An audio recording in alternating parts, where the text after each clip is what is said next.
Cameron was in Egypt's land. Let my Cameron go.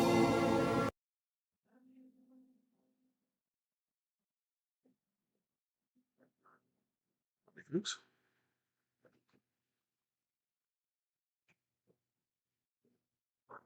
It's Nathan here. Sitting out here in my garoffice, enjoying my little Barley sandblast with a bit of some Solani 660.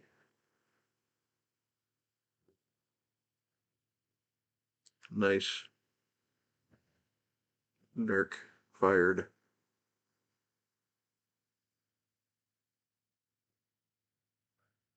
Kentucky Virginia blend from Solani.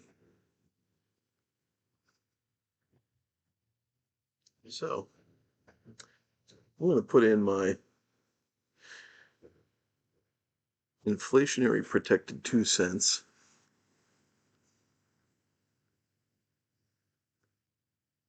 into the cellaring discussion that's been going on.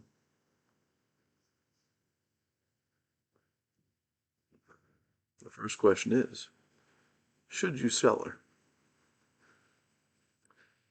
And the answer is 1, yes, if you have the interest. 2, yes, if you have the means.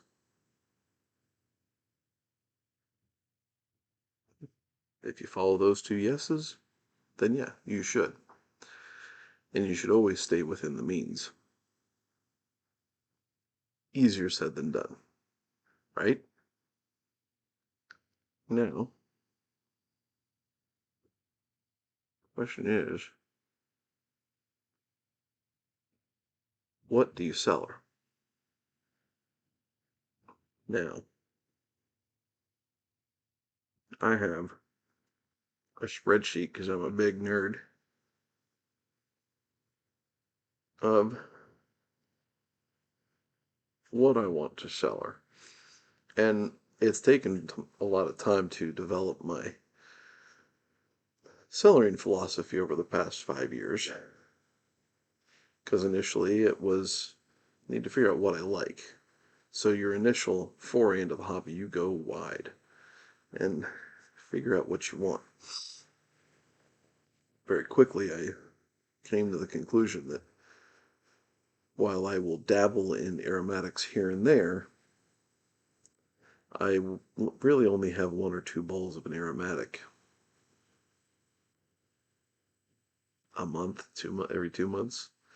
So I really liked, at least initially, the Englishes, the Balkans. My palate changed on me. Decided it didn't like so much the Orientals, but it really started liking Vapors and Virginias.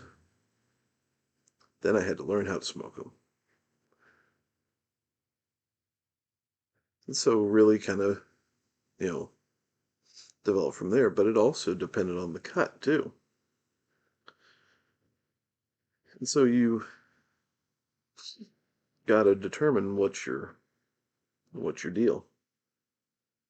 And I'll show you in a later video perhaps what I've got in my cellar.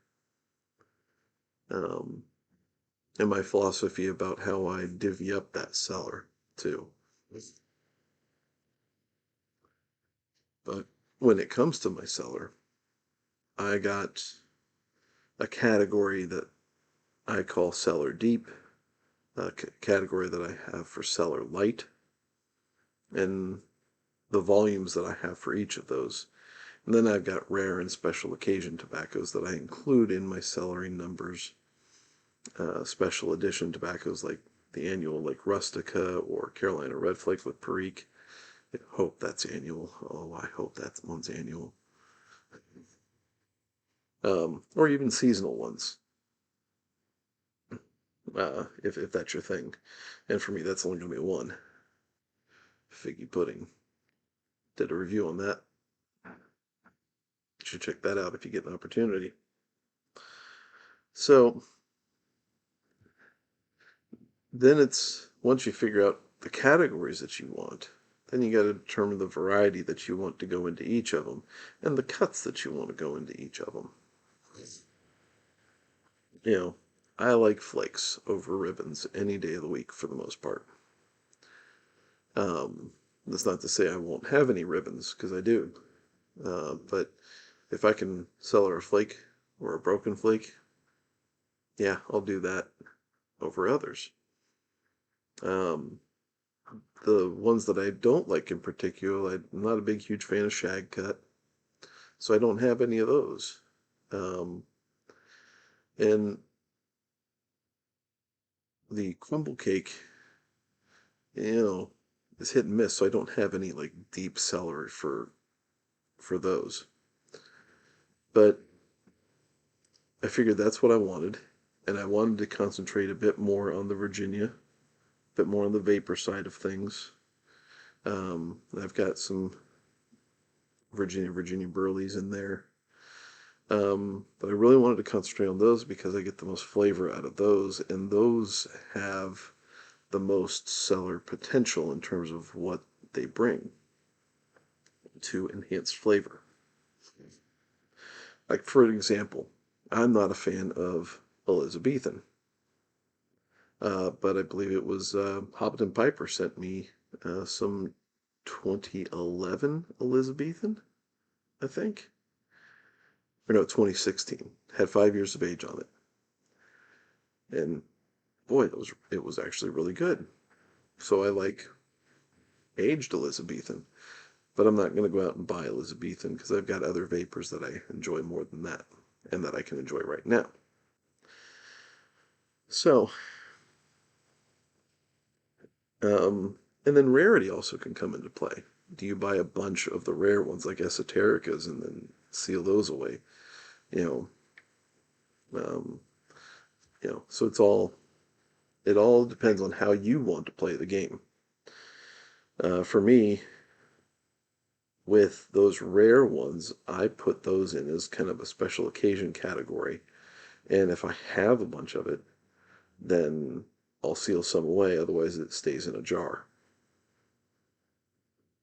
Like for instance, when with the big push or release with Esoterica that we had earlier in the summer, I believe it was, I got myself a couple tins of uh, Dorchester. I found out it was amazing, and I've tucked some of that away, and I have some of it in a jar. Um, so there's all sorts of philosophies to go with it. Um, does that mean I'm going to stop buying other tobaccos? No. Um, I have about close to 15 pounds of tobacco sitting in a jar of some sort, and that accounts for my wide um, spread. So, you know, some of those include some aromatics that I'll dabble in every now and again. Um, and a lot of those will also potentially become involved in a GAW in the future or just outright gifts. Um, just depends on whatever hits the fancy, I guess.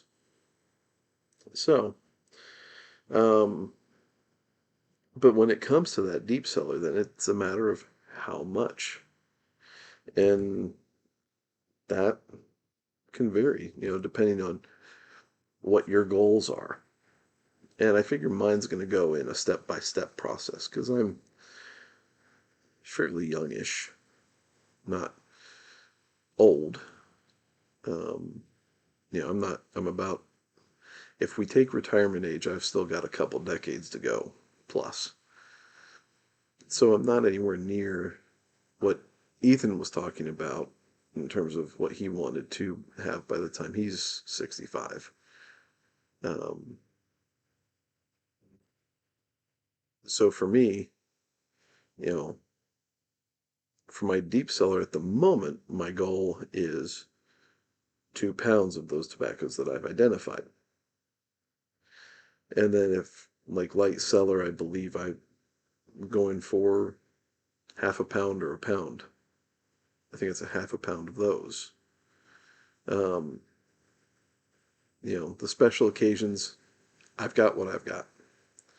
And if I add to it, then great. If I don't, I'm not worried about those ones because eventually I will have special occasion tobaccos that will come my way, and I can add those to the list. Like what I have in this little thing, which is my Carolina Red Flake with Perique. Well, I got 4 tins of that, and this is how much I have opened. The rest of it I put away because I want to age that. So I've got about 2 to 3 bowls that I'm going to be able to enjoy here now before I look at that cellar box that I have everything in and look forward to opening it in 3 to 5 years. So, in any case, like I said, how much? My goal right now, with how I've worked out the math on all of my different categories, is to get up around near 18 pounds of those particular tobaccos. Now, once I hit that goal for each one of those, then I'll adjust that goal to be a little larger until whatever. So, how much do I need by a certain age to think that I've fully got a sufficient amount for the rest of my life? Well, who knows? You know, I've estimated on, like Ethan said, he gets a certain amount of bowls per tin and did the math from there. I've actually weighed out my tobacco in grams, and I figure that I've got about 3 grams per bowl. And this is about a 3 gram bowl. Most of my bowls are not this large, so I've estimated on the large side. And I'd like to be able to have 1 to 2 pipes a day. So if I take 1.5 pipes a day as my measurement, then how much do I need to have by my birthday in 2022? So I've got a December birthday. So right now, for me to make it to my next birthday, I need to have about 90 grams of tobacco. I got that. And I've actually got it calculated out how much I have currently as to what day, if I never got any tobacco and smoked every day, all that 1.5 bowls worth every day, then my date of exhaustion would be right now, October 3rd of 2027. So I've got almost 6 full years of tobacco in my cellar, whether it's in open tins or in sealed away. Um, you know, and so let's say that I want to retire, or let's say that I'm going to live till 75. I've got this spreadsheet here where I've got it calculated. That's another, 33 years.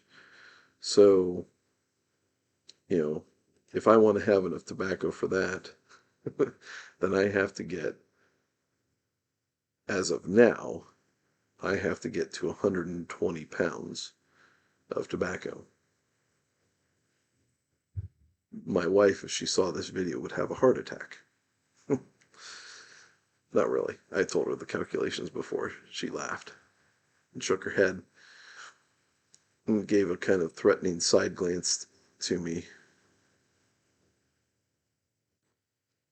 Don't know if I should be proceeding, right? So, In any case, it's a fun little thing that kind of adds to the hobby, doing all the calculations to see all these things and to evaluate it.